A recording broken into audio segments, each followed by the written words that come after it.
سورة الحج آیت نمبر 58 اعوذ باللہ من الشیطان الرجیم بسم اللہ الرحمن الرحیم۔ پچھلی آیتوں میں ہم قیامت کا ذکر دیکھ رہے تھے۔ آیت نمبر 56 سے کہ بادشاہت اس دن اللہ کے ہاتھ میں ہوگی، یحکم بینہم، پروردگار سب کے فیصلے فرمائیں گے، اور جو ایمان اور عمل کے ساتھ اللہ کے پاس اچھے اعمال کے ساتھ پیش ہوگا تو نعمتوں والی جنت ہے، اور جو کفر کرے گا یا جھٹلائے گا۔ ہم نے کفرو اور کذبو کو ڈسکس کیا تھا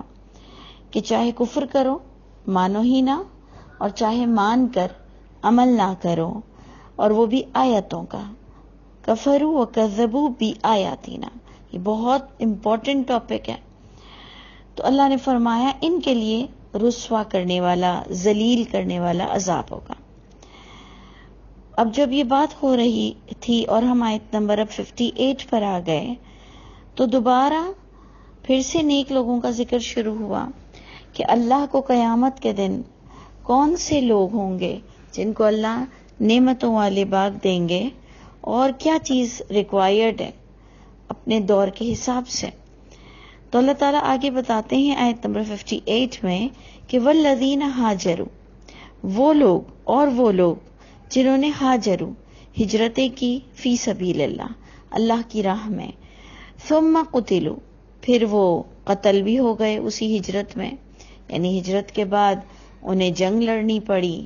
وہ قتل بھی ہو گئے، او ماتو، یہ بھی پوائنٹ بہت سمجھنے کا ہے، یا وہ قتل کیے بغیر، قتل ہوئے بغیر ان کو طبعی موت آ گئی، قدرتی موت آ گئی۔ کیونکہ دیکھیں دونوں لفظوں کو الگ الگ بیان کیا گیا کہ وہ لوگ جنہوں نے اللہ کی راہ میں ہجرتیں کی پھر وہ قتل ہو گئے، مارے گئے، یا وہ مر گئے،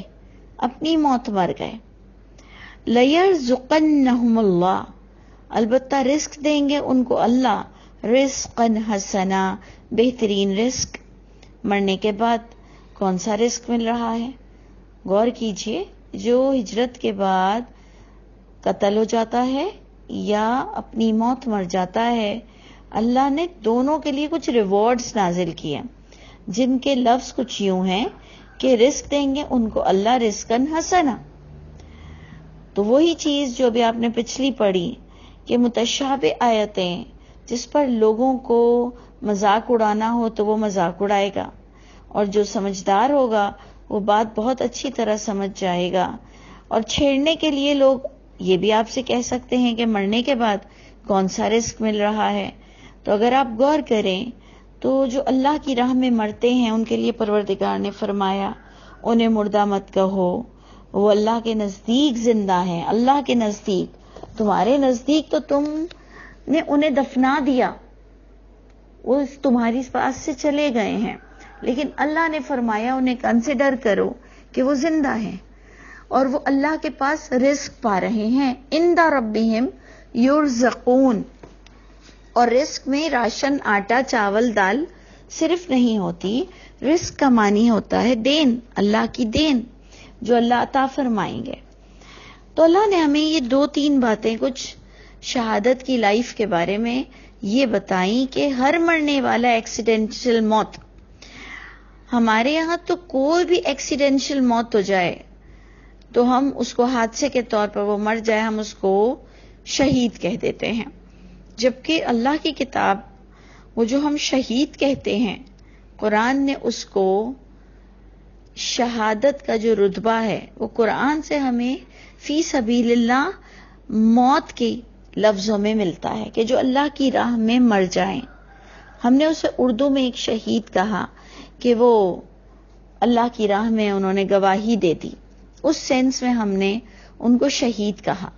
اردو میں کہ جی انہوں نے گواہی دے دی کہ انہوں نے آخر کار اللہ کی راہ میں جان تک دے سکتے ہیں۔ لیکن غور کیجئے، پوائنٹ ٹو بی نوٹڈ، فی سبیل اللہ، نہ کہ اللہ رحم فرمائے ہم دبئی گھومنے گئے ہیں، ہم کہیں گھومنے جا رہے ہیں، ہم کہیں بائی دا وے جا رہے ہیں اور اس میں کوئی حادثہ ہو جائے تو کہہ دیا جاتا ہے کہ جی شہادت کی موت ہو گئی۔ ہاں بے گناہ مارا جائے، یا واقعی نماز پڑھ رہا ہو، یا واقعی کسی کو پڑھا رہا ہو، یا واقعی وہ ڈاکٹر جو بغیر فیس کے غریبوں کو دیکھ رہا ہو، اور بھی کسی اینگل سے کوئی اللہ کے راستے میں اللہ کی خوشنودی کے لیے نکلا ہو اور مر جائے، تو وہ بھی ایک سٹیٹس کا شہید ہوگا، اردو والا شہادت کی موت۔ لیکن جو اصل سٹیٹس ہے کہ اللہ کے دشمنوں کے خلاف جنگ لڑنا، جو اصل سٹیٹس ہے شہادت کی موت کا، کہ اللہ کی راہ میں باقاعدہ کسی سے جو ہم کہتے ہیں نا آمنا سامنا ہو کر جنگ کے دوران مرنا، اپنی پوری جان کو اللہ کے آگے پیش کر دینا، وہ اصل درجہ ہے شہادت کا۔ اور اس کے بعد ہم اس کے چھوٹے چھوٹے اینگلز نکال سکتے ہیں کہ اگر کوئی اللہ کی راہ میں نکلا ہے کسی کام سے، ہم یہ تک بھی اس کو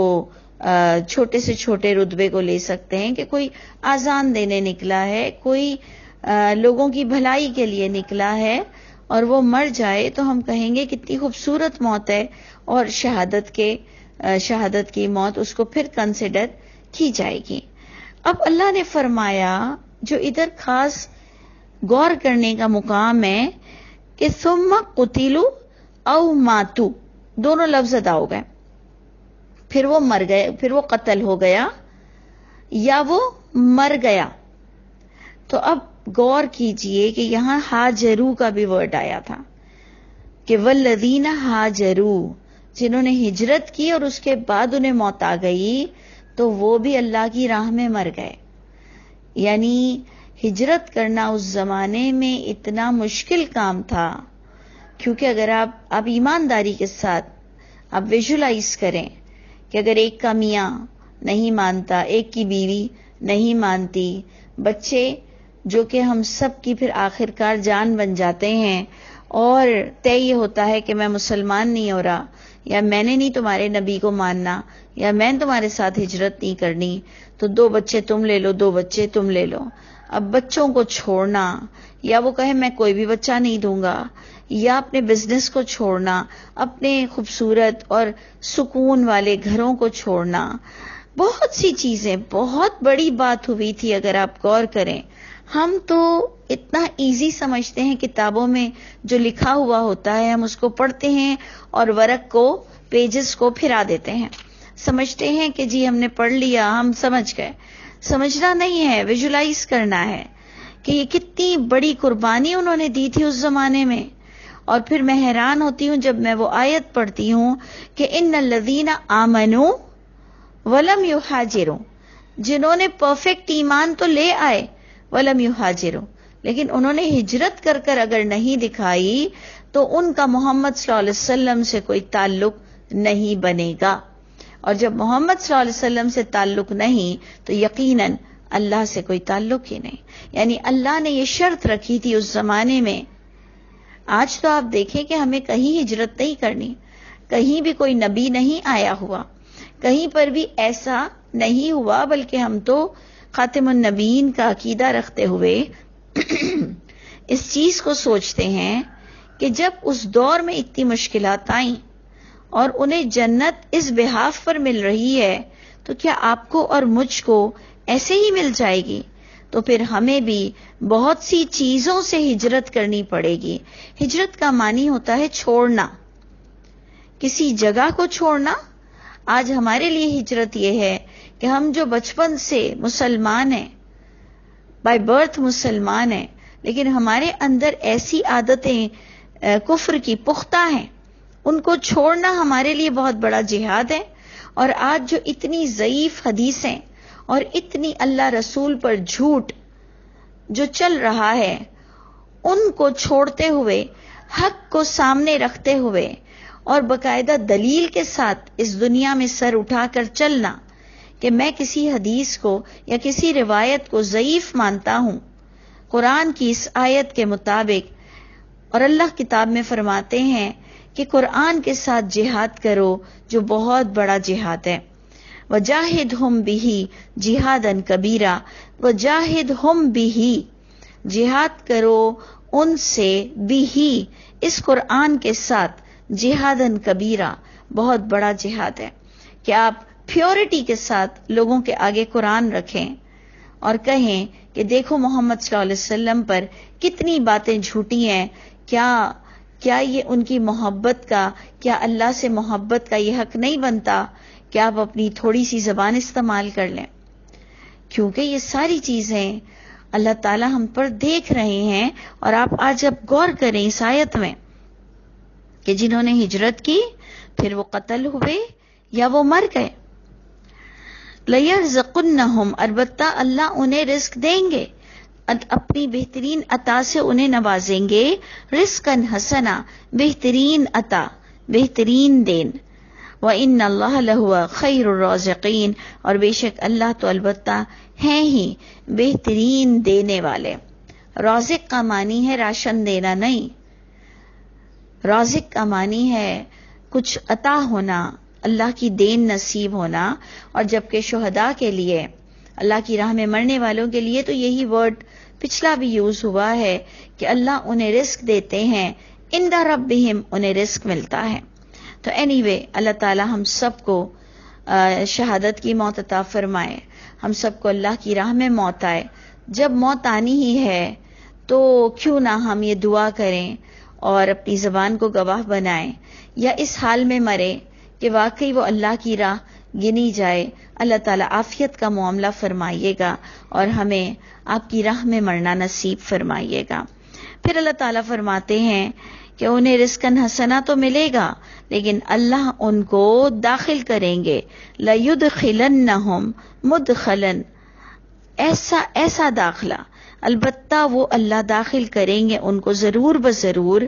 ایسا داخلہ کہ یردونہو، وہ پسند کریں گے اس داخلے کو، جبکہ وہ اپنے بیوی بچوں کو چھوڑ کر مریں گے، اپنے خوبصورت گھروں کو چھوڑ کر مریں گے، اپنے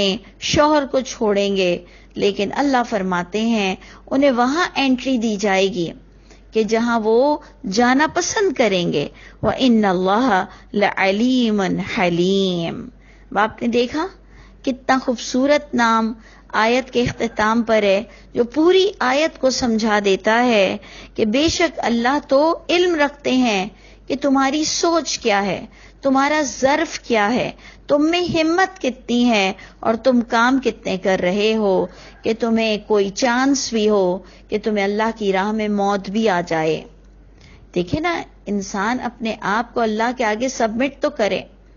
تو انشاءاللہ ضرور ہماری دعا قبول ہو سکتی ہے عافیت کے ساتھ. اللہ تعالی ہمیں تختہ مشق نہ بنائے کفر کرنے والوں کے لیے. اللہ تعالی ہم سب کو ذلیل اور عبرت ہونے سے بچا لے. اور اللہ علیم ہے، اللہ نیتوں کو جانتے ہیں، اور اللہ حلیم ہے. اللہ تعالیٰ بردباری کے ساتھ یعنی ہر ایک کو دیکھتے ہیں، غور کرتے ہیں، اور اللہ ان سے دنیا کی نعمتیں چھینتے نہیں. اور اللہ ان کی ایکٹنگ کہ جی وہ اللہ کی راہ میں مرنا مانگ رہے ہیں، لیکن کوئی جو ان کی طرف سے کوئی ایکٹ،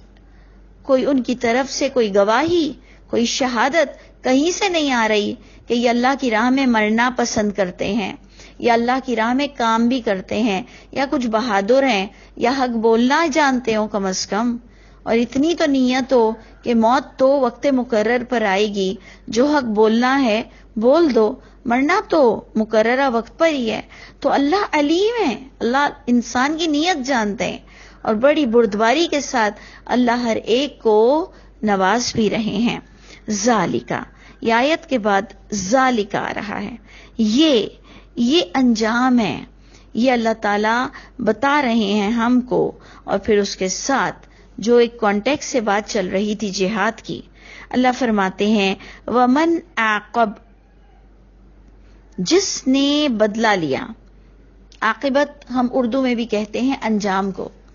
جس نے بدلہ لیا بمثل ما عوقب، ایسا ہی اتنا ہی بدلہ لیا جتنا اس کا انجام تھا، جو اس کے ساتھ کرنا چاہیے تھا، جتنا اس نے ستایا ہوگا، جتنا وہ ستایا گیا تھا. یعنی جو بدلہ لیتا ہے ویسا ہی جیسے کہ اسے ستایا گیا ہو. ثم بغی علیہ، پھر بھی اس پر زیادتی کی گئی۔ اللہ فرماتے ہیں ایک شخص جو بدلہ لیتا ہے،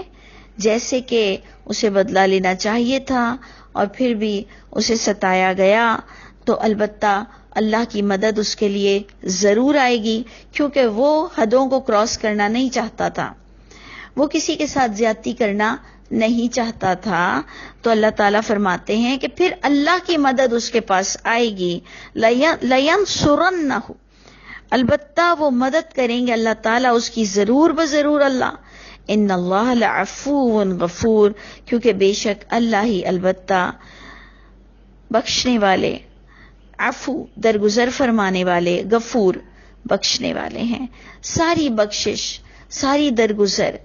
سارا انجام اللہ کے ہاتھ میں ہے۔ یعنی اس میں ہم کو میسج یہ ملتا ہے کہ تم جتنا ستائے گئے ہو اس سے زیادہ کسی پر وار مت کرنا، باتیں جتنی سنائے گئے ہو اس سے زیادہ باتیں مت سنانا، کیونکہ بہت چانسز ہوتے ہیں کہ بدلہ لینے میں ہم تھوڑے سے زیادہ ہائپر ہو جاتے ہیں۔ تو اس لیے انسان اگر مومن ہے تو وہ اگر بدلہ لے گا بھی، اول تو جگہ جگہ یہ بھی تلقین کی گئی کہ معاف کر دو تو بہت اچھا ہے، لیکن کبھی کبھار ہمیں بدلہ لینا ضروری ہو جاتا ہے، جس کے لیے جنگیں بھی رکھی گئیں اور جس کا قرآن میں بھی کلیئر ہو گیا۔ لیکن بس یاد یہ رکھنا ہے مومن کو کہ وہ حد کو کراس نہیں کرے گا، اس لیے وہ کنسیڈر کرے گا کہ وہ مظلوم ہو جائے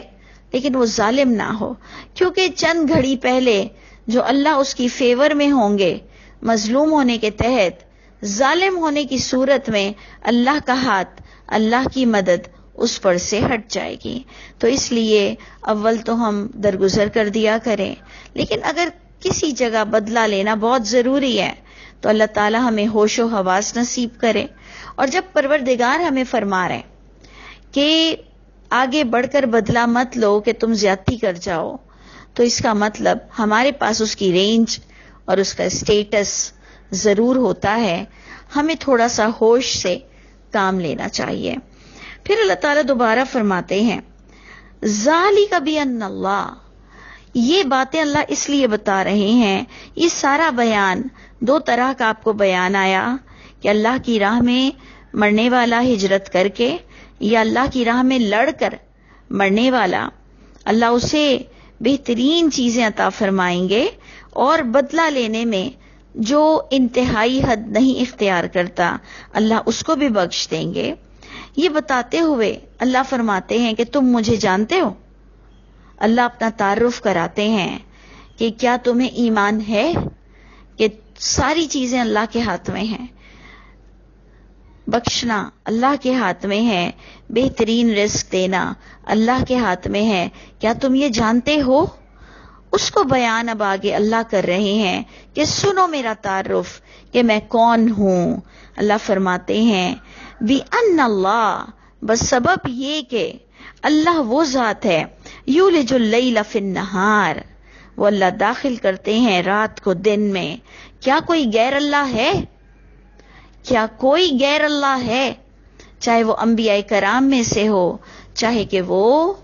کوئی اور ہو، کیا کوئی ایسی ہستی ہے جو داخل کر سکتا ہے رات کو دن میں؟ وَيُولِجُ النَّهَارَ فِي اللَّيْلِ، اور کیا کوئی ایسی ہستی ہے جو داخل کر سکتا ہو دن کو رات میں؟ تو کیا تم امید نہیں رکھ سکتے کہ اللہ نے جو ابھی تم سے وعدے کیے کہ اگر اللہ کی راہ میں مرو گے تو اللہ بہترین رزق دیں گے؟ اور کیا یہ ایمان نہیں ہے تمہارا کہ موت تمہاری وقت مقرر پر آئے گی، چاہے کہ تم پلینٹ میں چھپ جاؤ، چاہے کہ تم کوئی مضبوط سہارا لے لو، مرنا تو تم کو ہے ایک دن وقت مقرر پر ہی۔ تو یہ ساری باتیں بتانے پر کہ قیامت کے دن یہ بھی فیصلہ ہوگا کہ بدلہ لینے میں میں نے کس حد تک آگے بڑھ گئی، تو یہ دونوں باتوں کو بڑی بیلنس کے ساتھ بتاتے ہوئے اللہ تعالیٰ ہمیں اپنی ذات کا عقیدہ دیتے ہیں جو کہ کئی آیتوں تک جائے گا، اور انشاءاللہ ہم نیکسٹ آیت میں پوری اللہ کی تعریف پڑھیں گے، جو اللہ تعالیٰ اتنی خوبصورت وعدوں کے بعد اپنی تعریف دیتے ہیں، جس میں ہم نے فرسٹ پوائنٹ تو پڑھ لیا کہ اللہ وہ ذات ہیں کہ جو دن کو رات میں داخل کرتے ہیں اور رات کو دن میں داخل کرتے ہیں، وَأَنَّ اللَّهَ سَمِيعٌ بَصِيرٌ، اور یہ بھی سن لو کہ اللہ بہت خوب سننے والے اور اللہ انسان کو اندر تک آبزرو کرنے والے ہیں، دیکھنے والے ہیں۔ اللہ تعالیٰ ہمیں آپ سے بے انتہا محبت عطا فرمائیے۔ آپ دیکھیں کچھ کام کسی سے ڈر کر کیا جاتا ہے اور کچھ کام کسی کی محبت میں کیا جاتا ہے، اور اللہ تعالیٰ کے لیے ہمارے پاس یہ دونوں جذبات ہونے چاہیے۔ دیکھیں رسپیکٹ جس پر ڈر ہوتا ہے، ایک رسپیکٹ ایسی ہوتی ہے کہ انسان سامنے والے کو ناراض نہیں دیکھنا چاہتا، وہ رسپیکٹ اللہ ہمیں اپنی عطا فرما دے، اور اللہ ہمیں تمام چیزوں سے زیادہ پیارے ہو جائیں، اور اللہ کی کتاب ہمارے دل کی بہار بن جائے، اور ہمارے لیے پھر وہ وقت ہو کہ کب اللہ کی ملاقات ہم چمکتے چہروں سے اللہ ہمیں نصیب فرما دے۔ تو آپ سوچئے کہ اگر آپ اور میں اللہ کے ہو جائیں تو کتنا مضبوط سہارا ہے ہمارے پاس۔ ہمارے سائٹ پر وہ ذات ہوگی، ہمارے سر پر ہاتھ اس ذات کا ہوگا جو رات کو دن میں داخل کرتا ہے اور دن کو رات میں داخل کرتا ہے۔ پھر کیسے، کیوں ہم کسی سے ڈریں اور کیوں ہم حق بول کر اس دنیا سے نہ جائیں؟ اللہ تعالیٰ ہمیں علم نافع نصیب فرمائے، اور ہم جہاں کہیں غلطی پر ہیں اللہ تعالیٰ ہماری اصلاح فرما دے۔